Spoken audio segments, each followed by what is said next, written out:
Amis ludomaniaques, bonjour et bienvenue dans cette nouvelle vidéo. Aujourd'hui, un point sur les jeux que j'avais commandés avant le salon, que j'ai commandé pendant et que je vais certainement commander après le salon des scènes. Glenmore Chronicles 2, donc ça c'était un Kickstarter qui n'était qu'en anglais et on pouvait précommander la version française sur un site français. Je ne sais pas si c'est toujours précommandable à l'heure actuelle, mais je le pense et ça va arriver d'ici la fin de l'année. Terraforming Mars Turmoil en français, c'était du Kickstarter aussi. Je suppose qu'il va y avoir une version retail. Et là aussi, ça arrive pour la fin de l'année. Donc c'est sympa, ça va rajouter encore du gameplay à ce superbe jeu. Domination, c'était du Kickstarter en français également. Ça va arriver incessamment sous peu pour les backers et ça devrait arriver en version retail. Je vous conseille de ne pas passer à côté en cette fin d'année. Everdell et sa première extension en Kickstarter en français. Je ne sais pas s'il y a du late pledge ou s'il y aura une version retail. En tout cas, ça arrivera l'année prochaine, probablement vers le mois de mai. Donc c'est plutôt sympa pour ceux qui ont eu la patience d'attendre la VF.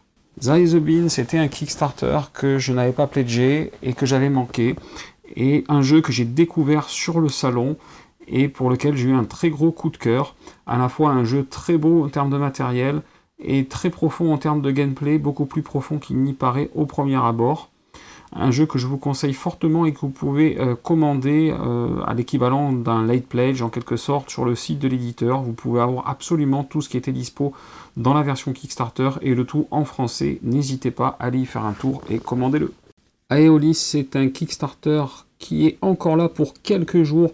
J'ai vu le jeu, j'ai vu les auteurs sur le salon. Ça va être en français et c'est pour moi un superbe jeu à ne pas louper. Je vous conseille d'aller immédiatement sur la page Kickstarter pour réserver votre jeu. Et enfin, One Night at Davis Manor, un jeu qui était à seulement 75 exemplaires en anglais sur le salon, sold out premier jour, et qui va être réédité avec une version française concernant le manuel et concernant le plateau, et que vous pouvez commander sur le site de l'éditeur. Je vous conseille vivement d'aller y faire un tour si vous aimez les jeux de type loup-garou, de type vampire, résistance, etc. C'est tout à fait ce type-là, mélangé avec du Cluedo, et c'est une super bonne idée, et le matériel est vraiment tip-top. À voir donc. J'espère que cette vidéo vous a plu. Si c'est le cas, n'hésitez pas à cliquer en bas à gauche pour vous abonner. Je vous dis à bientôt pour une prochaine vidéo sur Ludomaniac.